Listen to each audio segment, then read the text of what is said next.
Carly Gregg é protagonista de um caso que chamou atenção por sua complexidade emocional e detalhes trágicos.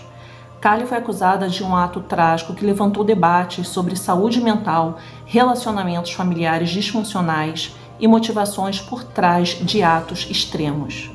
Mas apesar do semblante triste, podemos dizer que Carly reagiu a tudo com frieza e falta de remorso. Se prepare para se impactar em saber quem foi sua vítima e o que esta jovem fez imediatamente após os fatos.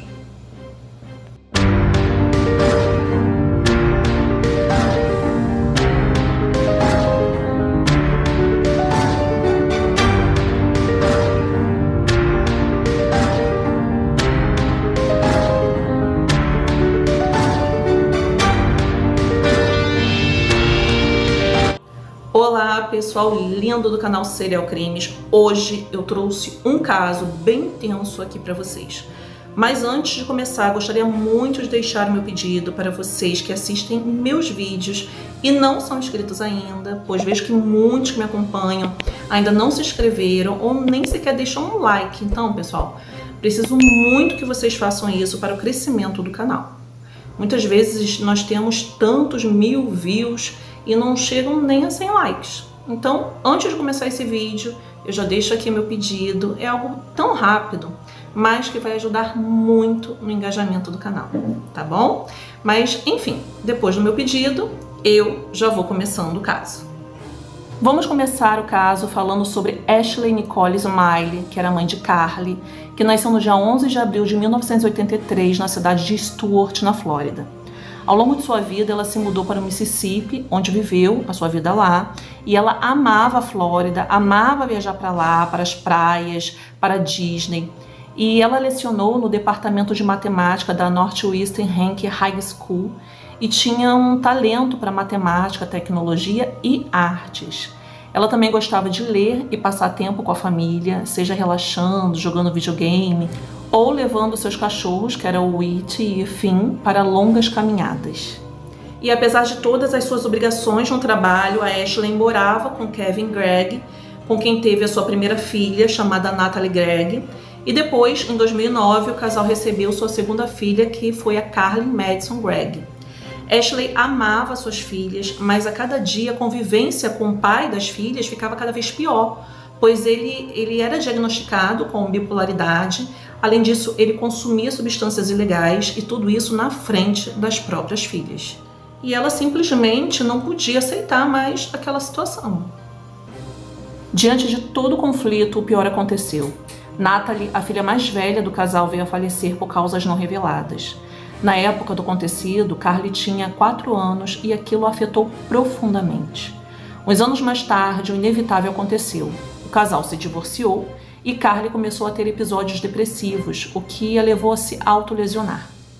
A mãe decidiu fazer acompanhamento psicológico com a menina, foi quando ela começou a dar sinais de melhoras em seu comportamento. Então, com o tempo, a Ashley conheceu o Heath Smiley, que era um homem que a tratava muito bem, e logo eles se casaram. Heath assumiu Carly como sua enteada, tratando-a como sua própria filha. A família se mudou para uma casa localizada na zona residencial de Brandon, que era um subúrbio de Jackson, e lá viveram uma vida feliz, aparentemente. Ashley sempre foi uma pessoa maravilhosa, uma mãe dedicada, e a sua filha Carly parecia estar bem após o tratamento psicológico. Carly estava indo bem na escola e se destacava em artes marciais na escola secundária, onde a sua mãe trabalhava como professora de matemática. Apesar de Carly ter parado com alguns comportamentos autodestrutivos, ela se referia à sua mãe de uma forma ruim para as outras pessoas. Ela também não gostava de encontrar sua mãe todos os dias na escola, parecia não ter liberdade para fazer o que as adolescentes da sua idade faziam. Ela chegava a mentir, dizendo que era maltratada em casa, mas as pessoas viam como seus pais a tratavam com muito amor. Com isso, seus colegas de escola não levavam muito a sério suas falas. Foi então que, na manhã do dia 19 de março de 2024, Ashley se levantou, como de costume, preparou o café da manhã e se dirigiu à escola com a sua filha, enquanto seu esposo ia para o trabalho. Todo o percurso foi bem normal, assim como toda manhã, não havia nada em comum naquele dia. Até que no final da tarde, depois de terminar a jornada escolar, uma amiga de Carly recebeu uma mensagem para que ela fosse até sua casa. Ao mesmo tempo, Rich, seu padrasto, recebeu outra mensagem onde a menina perguntava se ele iria demorar muito para voltar para casa. Assim que a amiga de Carly chegou em sua casa, Carly começou a fazer várias perguntas estranhas sobre cadáveres. Isso assustou um pouco a amiga, que não estava entendendo nada daquilo. Então Carly pediu à amiga que fosse até o quarto dela. As duas caminharam até lá e ali, na frente das duas, a menina viu uma imagem terrível no chão. Em meio a uma poça avermelhada estava a mãe de Carly. Sua amiga ficou em pânico e correu o mais rápido possível dali. Às 5 da tarde, o padrasto de Carly chega em casa e antes que ele pudesse passar pela porta, uma arma é apontada para seu rosto. Sua enteada mirava em sua face e rapidamente ela puxou o gatilho. Ele, em um impulso, se lançou sobre a adolescente, conseguindo dominá-la e desarmá-la. Ela gritou assustada com a reação dele e fugiu correndo. Seu padrasto tentou alcançá-la, mas não conseguiu. Ela já havia pulado a cerca do pátio de trás. Ele estava confuso com o que acabou de se passar e viu que seu ombro estava ferido. Ele chegou a pensar que a enteada tivesse pensado que ele era algum intruso, então isso significava que poderia ter algum intruso na casa. Rich então começou a procurar por toda a casa para ver se havia alguém ali dentro, mas não encontrou ninguém. Rich realmente pensava que a reação de sua enteada deveria ser porque alguém estava ali dentro da casa, o que deve ter assustado a garota. Então ele pensou que o invasor poderia estar escondido no quarto de Carly e decidiu entrar. Foi quando ele encontrou o corpo sem vida de sua esposa estendida de costas com uma toalha toda manchada sobre seu rosto. Ainda em estado de choque, o Rich ligou para a polícia e a polícia e os paramédicos chegaram rápido e encontraram o Rich deitado na entrada de casa por causa do ferimento no ombro. Rich narrou tudo o que aconteceu desde que ele chegou em casa e disse que o ferimento do ombro foi causado pela sua enteada. Talk to me. What is your son wearing? He was in jeans and a grayish t-shirt. She's got short, brownish hair. So, jeans. A polícia lhe pediu então uma descrição detalhada de Carly, pois ela foi considerada a principal suspeita do crime de sua própria mãe e do ataque a seu padrasto. Os agentes fizeram uma busca para encontrá-la, incluindo carros de polícia e helicópteros. Enquanto isso, Rich foi levado a um hospital. Ele estava inconsolável. Em torno de 30 minutos, a adolescente foi localizada não muito longe de casa e a polícia a deteve. A vizinhança, assim como a escola que Carly e sua mãe frequentavam, já estavam sabendo do ocorrido.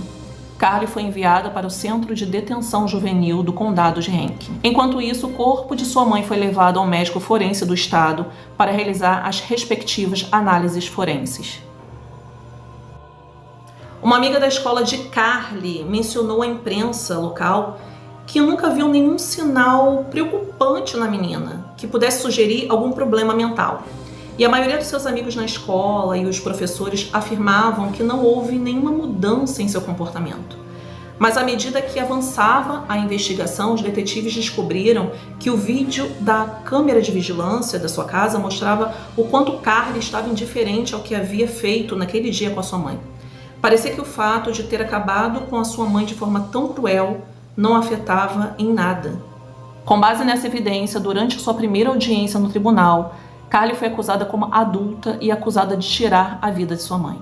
Ela se declarou inocente, mas ainda assim foi conduzida a uma prisão para adultos e foi imposta uma fiança de $1 milhão.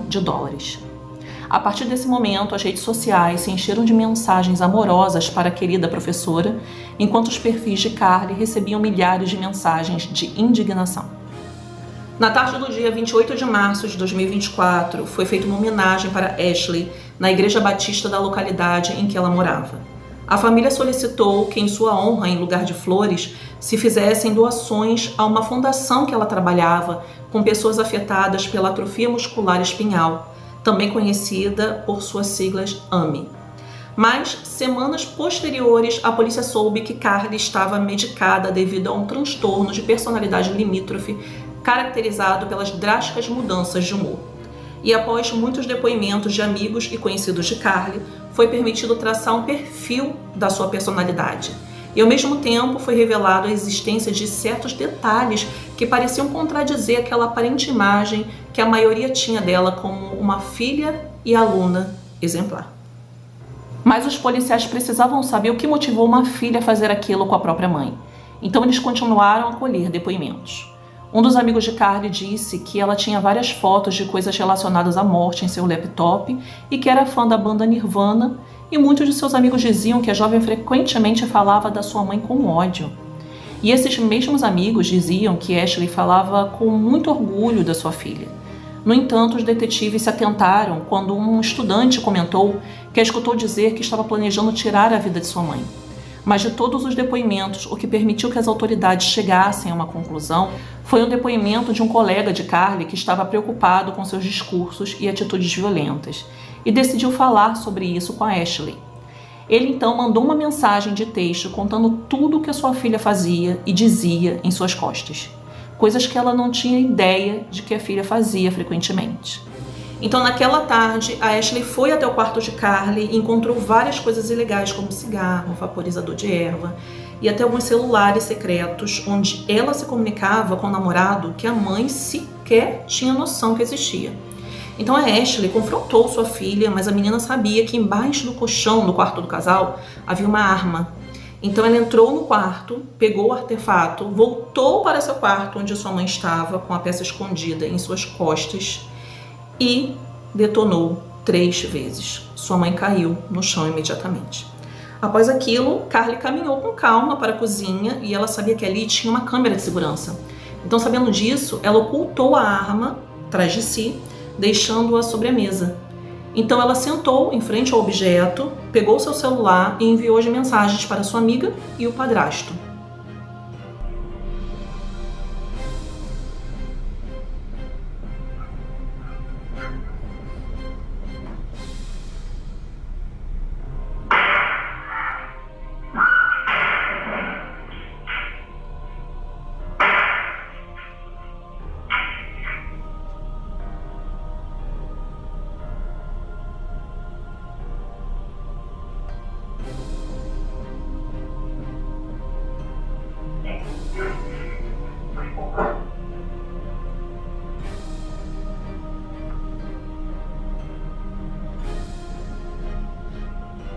Ela contou à polícia que o plano era tirar a vida da mãe e do padrasto. A amiga que ela havia chamado até sua casa naquela tarde, em depoimento, declarou à polícia que Carly descreveu o que planejava fazer com seu padrasto naquele dia.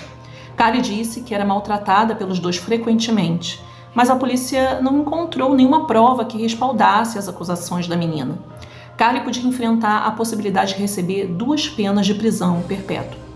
Ainda assim, rejeitou um acordo de culpabilidade que lhe teria dado uma pena de 40 anos de prisão. Sua defesa apresentou uma declaração de inimputabilidade por razões de saúde mental. O julgamento aconteceu em setembro de 2024. Os advogados diziam que a adolescente estava atravessando uma crise de saúde mental por causa disso e nem sequer recordava o que aconteceu naquele dia. Essa afirmação foi apoiada por um psicólogo infantil que falou que Carly sofria de depressão e afirmou que a adolescente tinha mudanças de humor significativas, escutava vozes e tinha problemas dissociativos que pioraram antes de fazer o que fez com a sua mãe. Também disse que Carly precisava da aprovação da sua mãe e, quando ela foi exposta, entrou em crise. Seu padrasto disse em depoimento que sua enteada era uma menina doce e que, sem dúvida alguma, ela e sua mãe se amavam. Seu padrasto ainda disse que no dia da tragédia, Carly não parecia a mesma e ele ainda disse que falava com ela diariamente e mantinha uma boa relação com a enteada. Mas o que mais chamou a atenção no julgamento foi quando, no desenrolar, a acusada teve um ataque de riso. Enquanto um dos seus advogados lhe escreveu uma nota no papel para reprimir sua reação, a menina tapou a boca com a mão. Em relação à arma do crime, foi de conhecimento no tribunal que ela estava na casa, porque Ashley temia que seu ex-parceiro, que era o pai da Carly, aparecesse do nada e fizesse algo contra eles. Então, seria mais como uma proteção. Vários amigos de Carly afirmaram que seu consumo de cannabis tinha iniciado apenas 6 semanas antes do ocorrido, mas ela aumentou o consumo muito rápido. Além disso, mencionaram que ela tinha usado outras substâncias ilegais. A acusação não aceitava o fato da suposta amnésia da acusada no dia do fato e, pelo contrário, disse ao júri que ela estava consciente das suas ações naquele momento do ataque. Até mesmo tentou ocultar a arma da câmera de segurança e continuou com o plano de acabar com seu padrasto. Isso era prova que demonstrava que ela sabia perfeitamente o que ela estava fazendo. O júri do condado de Rankin, Mississippi, a considerou culpada de todas as acusações e Carly Madison Gregg foi condenada à prisão perpétua pelo crime de sua mãe Ashley Smythe e pelo ato frustrado de acabar com a vida do seu padrasto. E esse foi o final desse triste caso, onde uma mãe coloca todo o seu amor em uma filha e no final encontra um destino fatal. Bem, pessoal, é isso. Eu vou ficando por aqui e já te encontro na próxima sexta sem falta. Beijos e tchau!